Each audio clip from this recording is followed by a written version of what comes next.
శ్రీ గురుభ్యో నమ. శ్రీమాత్రే నమ. 2025 సంవత్సరం వచ్చేసింది.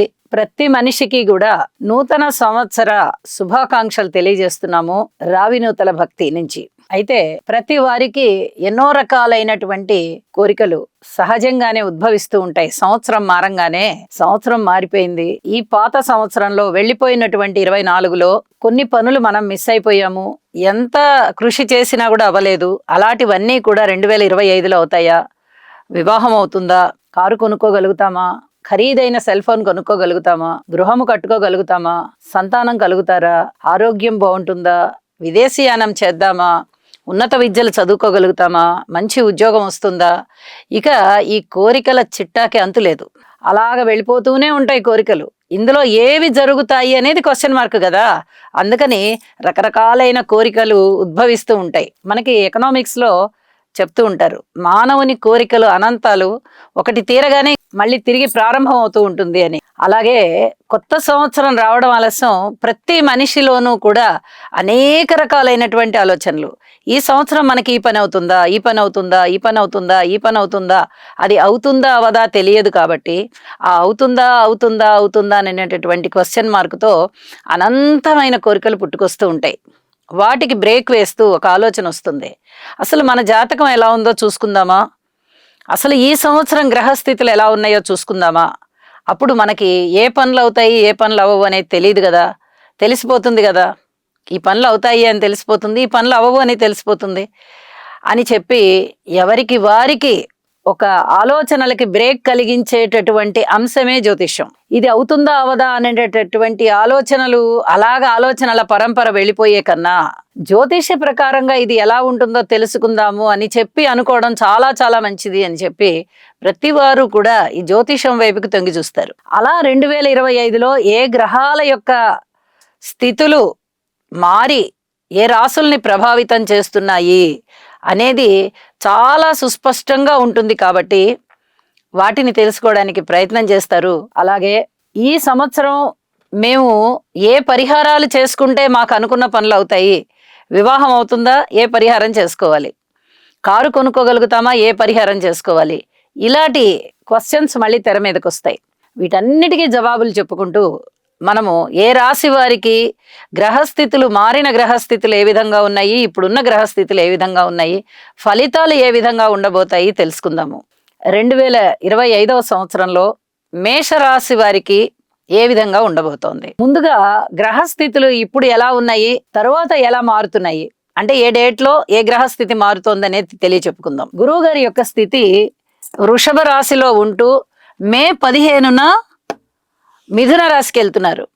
అలాగే శని గారి యొక్క స్థితి మార్చి 30 వరకు కుంభరాశిలో ఉంటూ మార్చి 30 నుంచి మీనరాశిలోకి వెళ్తున్నారు. ఇక రాహువు యొక్క స్థితి, వారు అపసవ్య దిశలో నడుస్తారు కాబట్టి రాశి వెనక్కి వస్తున్నారు. మే 20 నుంచి రాహువు గారి యొక్క సంచారము కుంభరాశిలో జరుగుతూ కేతువు గారి యొక్క సంచారము సింహరాశిలో జరుగుతూ ఉంటుంది. ఇద్దరు అపసవ్యంగా వెళ్తారు కాబట్టి వీరు కుంభరాశిలోకి వస్తారు, కేతువు సింహరాశిలోకి వెళ్తారు. గ్రహస్థితులు ఈ విధంగా ఉంటూ ఉండగా ఇక రాశుల ప్రభావం ఎలా ఉంది, ఏ రాశికి ఎలా ఉందో ఇప్పుడు చూద్దాము.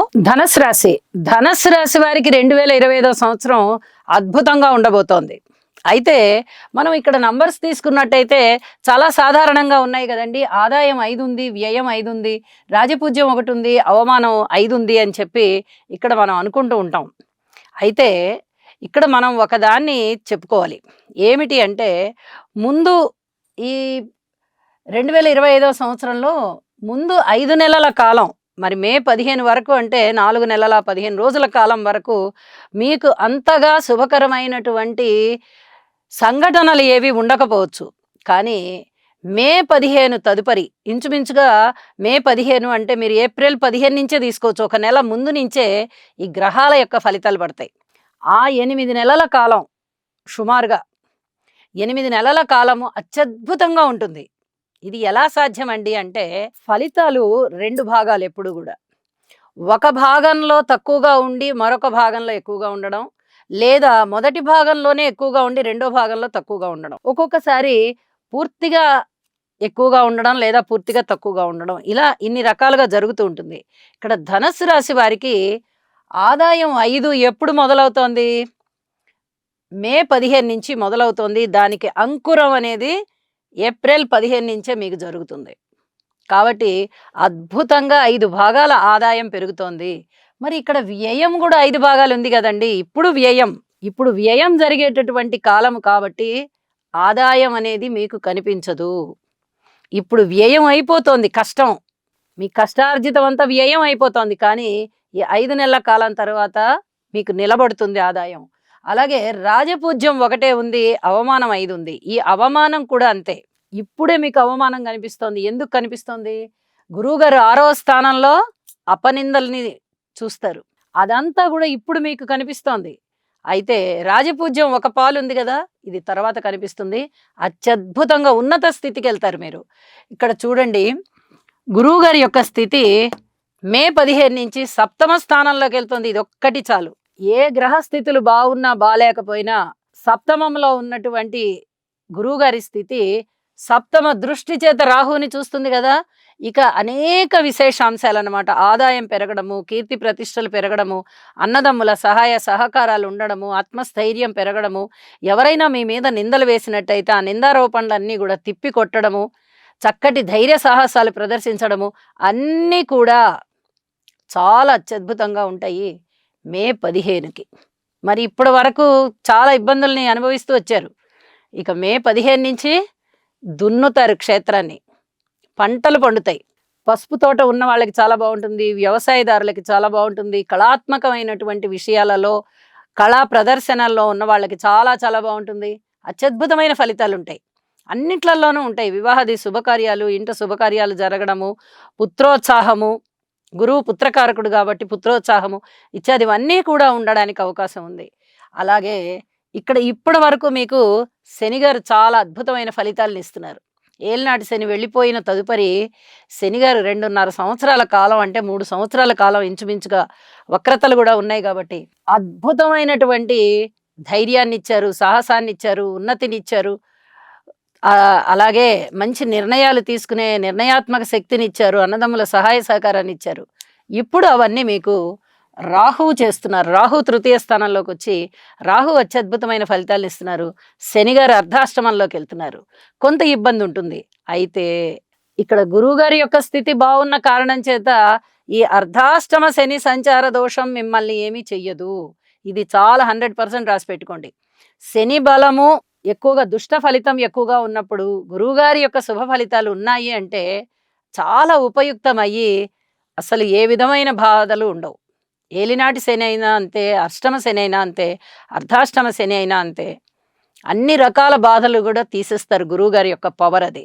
అలాగే కేతువు దశమంలో ఇప్పటి వరకు ఇదమిద్దంగా ఉన్నారు. గురువుగారి యొక్క దృష్టి ఉంది కాబట్టి ఉద్యోగ స్థానం బాగుంది అని చెప్పుకుంటూ వచ్చాం. ఇప్పుడు నవమంలోకి కేతు వెళ్తున్నారు. పిత్రార్జితాలు బాగుంటాయి అంతే, మనకి ఎంతవరకు లబ్ధి కలుగుతాయనే దాని సంగతి తర్వాత. కేతు అంత బలకరం కాదు. అయితే రాహు చాలా బలోపేతం అవుతున్నారు, గురువుగారు చాలా బలోపేతం అవుతున్నారు. ఈ 2 గ్రహాలు చాలు మీరు ఈ సంవత్సరం అంతా కూడా చాలా చాలా బాగుండడానికి. కాబట్టి అధికమైన ఫలితాలు ద్వితీయార్థంలో ఉంటున్నాయి మీకు. ప్రథమార్థంలో అంటే గురువుగారు మారేంత వరకు ప్రథమార్థం, మారిన తర్వాత ఇక వెనక్కి తిరిగి చూడట్లా, అంత అత్యద్భుతంగా ఉన్నాయి. కాబట్టి నవగ్రహ స్తోత్ర పారాయణాలు చేసుకోండి, నవధాన్యాలు కూడా దానం ఇవ్వండి. ఇది చాలా చాలా చెప్పదగ్గ సూచన అని చెప్పి తెలియజేస్తూ, ఖర్చుల విషయంలో జాగ్రత్తగా ఉండండి. ఇది మటుకు చాలా ప్రత్యేకంగా చెప్పదగ్గ సూచన. ఖర్చులు మటుకు చాలా ఎక్కువగా ఖర్చులు అవుతూ ఉంటాయి. ఖర్చుల విషయంలో జాగ్రత్తగా ఉండండి, పొదుపుగా ఉండండి అని చెప్పి మరొకసారి తెలియజేస్తున్నాను. వివాహాది శుభకార్యాలు కుదురుతాయి, అన్నదమ్ముల యొక్క సహాయ సహకారాలు బాగుంటాయి. అలాగే లాభాల బాటలో ఉంటారు. ఉద్యోగంలో కొంచెం కఠినమైన పరిస్థితి ఏర్పడుతుంది, ఓర్చుకోవాల్సిన పరిస్థితి ఉంటుంది. మాతృవర్గ రీత్యా కొన్ని రకాలైనటువంటి సహాయ సహకారాలు అందకుండా ఉంటాయి. అయినప్పటికీ కూడా ఓర్చుకుంటూ ఉండాలి. మీరే మీ మాతృవర్గానికి ఎదుర సేవ చేయండి. ఇది చెప్పదగ్గ సూచన అని చెప్పి తెలియజేస్తున్నాను. ఇక సైంటిస్టులు బాగుంటారు. మంచి పరిశోధనాత్మకమైన విషయాలలో వాళ్ళ దృష్టిలో వాళ్ళు ఉంటారు. ఇక వేరే అంశాలకు సంబంధించి ఏ దాని మీద వారికి ధ్యాస ఉండదు. ఈ ఒక్క ధ్యాసే వారికి ఎక్కువగా ఉంటుంది. డాక్టర్స్ ఇత్యాది వారందరూ వారి యొక్క ప్రొఫెషన్స్‌లో వారు మునిగిపోయి ఉంటారు. మిగతా అన్ని అంశాల పట్ల కూడా ఓర్పు కలిగే ఉండండి. ఈ సంవత్సరం అంతా గురుబలం చాలా బాగున్న కారణం చేత మీకు అద్భుతమైన ఫలితాలు ఉంటాయని చెప్పి తెలియజేస్తూ 2025 ద్వితీయార్థం అంతా శుభకరమే. నమస్కారం.